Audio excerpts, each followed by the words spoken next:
in today's video we're gonna take a look at my top best budget mouse of this year. It's called CM310 and yeah, I actually got the box here. It's from Cooler Monster. It sets you back at $25 US, guys. It's a lot of mouse for the money and it's packing a quite impressive sensor as well. Let's have a look at it. Let's dig into it. Hey, how is it going, guys? Robin here on Chips Entertainment, bringing you the best tips and tools for gaming on the channel. You'll find PC components, tech gadgets and console accessories, as well as product reviews and unboxings such as this one. So if you're interested in that, consider subscribing and don't forget to hit the notification bell so that you don't miss any uploads on my end. Now, at any time during this video, you can find all links down in the description. Now, the CM310 from Cooler Monster is their latest first-person shooter-oriented mouse with focus on delivering a high quality entry-level gaming product with a high-speed sensor at a very attractive price point. Right now you can pick this up over on Amazon for $25, guys, which is a steal. Because of all mice I have reviewed this year, I would easily rate this high enough to actually deserve a spot on my top 5 list of mice to consider. Now, in terms of specs, we're looking at a whopping 10K DPI sensor from Pixart, more specifically the A3325, which I never heard about before picking this up. I am really impressed with the sensor, and during my 3 to 4 months testing it now,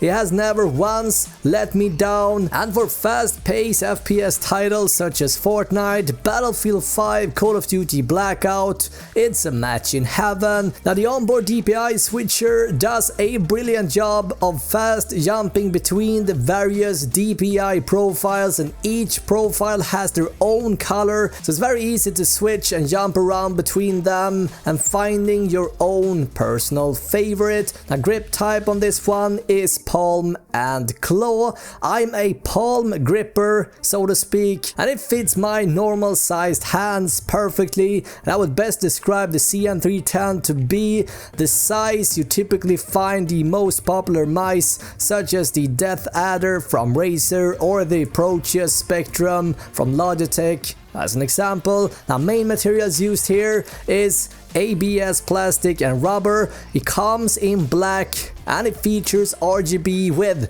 Are You Sitting Down 16.7 colors in 5 different modes. And don't worry, guys, if you want you can turn most of the lighting off as well if you want. Again, it's rocking a Pixart A3325 sensor with a maximum DPI of 10K or 10,000, which will be more than enough for most people. Even in 4K gaming, I've been playing Shadow of the Tomb Raider in 4K. I never felt I needed more than 4K DPI, and even that felt at times a bit extreme. Now, talking about the DPI and the profiles, we got 7 different profiles in total. Now, since this is a budget mouse, there is no software coming with this mouse that lets you customize these things, unfortunately, but you got most of this sorted out anyway by pressing either one of the 2 DPI profiles on the top of the mouse. For example, you can cycle through each of these one with ease,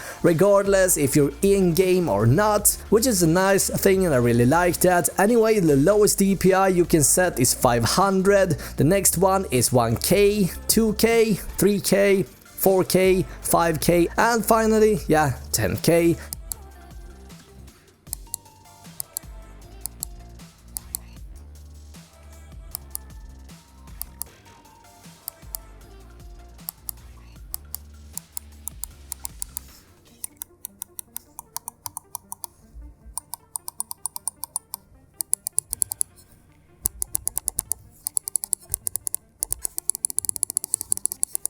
The tracing speed is 60 IPS and the lift-off distance is a little bit less than 3 millimeters, and it feels right where you expect the lift-off to be, so to speak. Nothing here that separates this mouse from the competitor, so to speak. We got a max pulling rate of 1 millisecond or 1000 Hz, which is standard in the industry. What else? Yes, we haven't covered the buttons yet. We got an 8-button layout. Again, unfortunately, there is no software backing up the mouse, so you cannot really configure this in Windows, but you can obviously do this in game, of course. Now, the third button in the middle of the mouse, jumps between the various RGB patterns. Now if you want to leave this off completely, you can do that. Now we also get two very important thumb buttons on the left hand side that can be customized to whatever you want, of course. We also got rubber on each side for better grip. Now that being said, many mice has that, but many times the grip doesn't really give you that much more grip, to be honest. That is however not the case here, and I gotta say I really like it because the rest of the body is basically matte UV coating, which is very slippery, but the rubber on each side makes this a non-issue because you need to be able to lift the mouse in case you wanna flicker it or whatever you wanna do, right? Now the mouse weighs in at around 100 gram or 0.22 pounds, which puts it in the lightweight category. What can I say? I am in love with this one, guys. Shape, grip, weight, responsiveness and balance, as well as quality. Everything feels on point here for $25. I mean, it doesn't get much cheaper than this, at least not if you want something coming from a well-known brand in the gaming industry. Anyway, funny thing that happened to me the other day. So I've been playing a lot of Blackout when the beta was out.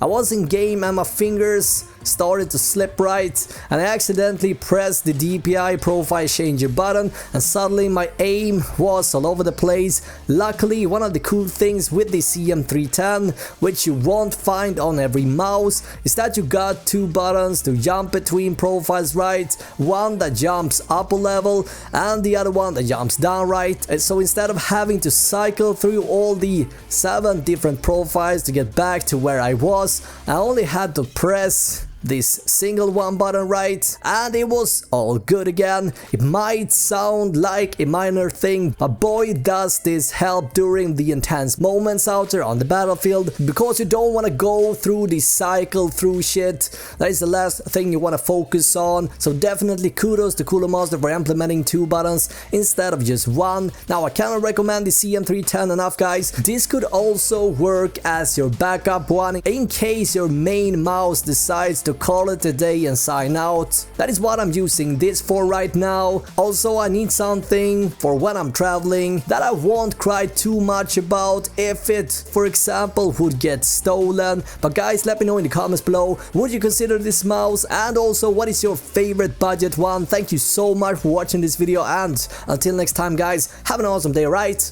Bye!